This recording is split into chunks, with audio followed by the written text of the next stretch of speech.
สวัสดีครับผมสวัสดีชาวเพจทุกท่านครับผมวันนี้มาจับโปรโมชั่นครับจับโปรโมชั่นครับผมซื้อเคลือบแก้วแถมลบรอยครับผมซื้อ1ชิ้นแถม3ชิ้นครับก็ได้ทั้งหมด4ชิ้นครับซื้อเคลือบแก้ว1แถมลบรอย1 2 3 4ครับผมแต่วันนี้เราจับโปร590 บาทครับผมคืนกำไรให้ลูกค้าครับผมแต่ที่ผมมาแนะนำวันนี้ก็คือตัวเคลือบแก้วตัวนี้นะครับจะเป็นสูตรเวทลุกครับผมเวลาเราเคลือบปุ๊บเนี่ยสีจะเงาฉ่ำใสเลยครับผมสีเงาฉ่ำเลยแต่ครั้งแรกผมจะมาแนะนำตัวเคลือบลบรอยก่อนครับตัวนี้ไม่ได้ขายครับแถมปกติเราขายอยู่ในเพจ350 บาทครับผมอย่างรถบ้านเราที่เป็นรอยบ่อยก็คือตรงเบ้าจับประตูครับโดนเล็บโดนแหวนเราอย่างเงี้ยครับผมเนี่ยตอนนี้ลูกค้าบางท่านชอบตรงที่ว่าเวลาขัดไปปุ๊บเนี่ยมันไม่มีเอฟเฟกต์กับสีรถเรานะครับผมเนี่ยครับผมอย่างรถเราเป็นรอยเป็นเส้นนี้สามารถขัดนี้ได้เลยครับผมอันนี้เป็นตัวลบรอยที่เราแถมนะครับผมไม่ได้ขายปกติเรา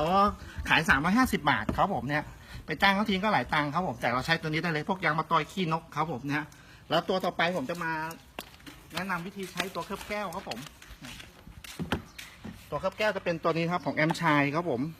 การ์ดโคตติ้งครับผมตัวนี้เลยครับที่ว่าเคลือบสีฟิล์มแก้วครับผมเนี่ยตัวนี้เปิดมาเป็นเนื้อครีมแบบนี้นะครับผมเนี่ยแต่เวลาเราใช้ล้างรถปกติทั้งคันเสร็จปุ๊บเราสามารถเคลือบได้เลยครับผมเคลือบแบบนี้ได้เลยทาปกติครับผมแต่ตัวนี้ลูกค้าชอบตรงที่ว่าติดตำร่องตะลุเข็บไม่เป็นคราบขาวตาไฟเราเคลือบได้หมดครับสีรถเคลือบได้หมดได้ทุกสีครับผมพอเสร็จปุ๊บเราสามารถเช็ดได้เลยครับผมเอาผ้าไมโครไฟเบอร์เช็ดธรรมดาครับผมสีจะใสจะเงาเป็นแก้วขึ้นมาเลยครับผมเนี่ยแต่ที่ลูกค้าชอบครับเวลาเราเคลือบไปปุ๊บเนี่ยสีรถมันจะใสครับผมเราเช็ดขึ้นมาจะเงาใสเลยครับผมเนี่ยและอย่างที่ลูกค้าเจอปัญหาบ่อยก็เจอพวกไอ้สะเก็ดหินแฮนด์มอไซค์เบียดครับปกติสีรถเราจะแตกเป็นรอยเลยนะครับผมแต่ถ้าตัวนี้เป็นกันรอยให้เราเนี่ยเป็นฟิล์มบางๆครับผมเนี่ยครับผมแต่อาจจะกันเหล็กกันคัตเตอร์ไม่ได้นะครับผมจะกันพวกกิ่งไม้ใบหญ้าแฮนด์มอไซค์พวกนี้จะเป็นฟิล์มนี้เลยครับผมลูกค้าบางท่านบอกน้องทำสีรถมาเปล่าเนี่ยเราลงรถสีรถตรงนี้เลยครับผมสีมากับตัวครับผมเนี่ยครับผมเนี่ยมันจะเป็นฟิล์มแบบนี้เลยครับผมเนี่ยครับผมมันจะเป็นฟิล์มอย่างนี้เลยตัวนี้นะครับที่ทำให้รถไม่เก่าครับผมทำให้รถใสเงาอยู่ตลอดเวลาเราใช้รถไปเลยครับป้ายแดง6-7 ปีสีรถยังเงาใสเหมือนเดิมแต่ถ้ารถเก่าเราเคลือบปุ๊บมันจะเงาใสขึ้นมาเลยครับผมเดี๋ยวขออนุญาตแนะนำมาดูน้ำครับผมเนี่ย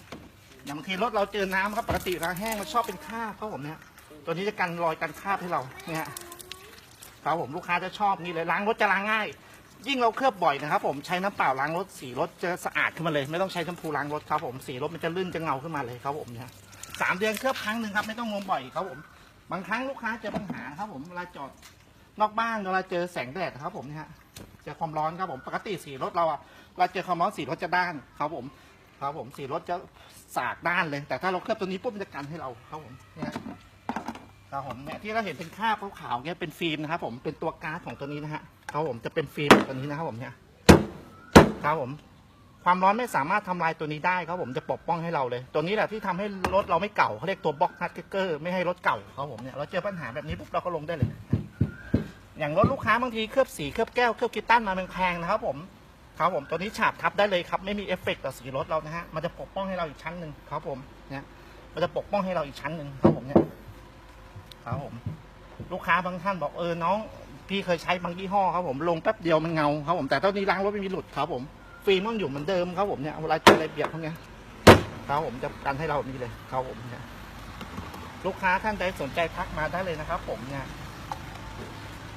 ซื้อ1แถม3ครับผมเนี่ยครับผม590 บาทครับผมแอมชายการ์ดโคตติ้งครับผมเนี่ยจัดส่งฟรีทั่วประเทศนะครับเก็บเงินปลายทางครับผมไม่เงาไม่ใสอย่างที่ลองนะครับยินดีคืนเงินเต็มราคาครับผมรับประกันเลยครับ590 บาทครับผมถูกที่สุดเลยครับขอบคุณมากครับ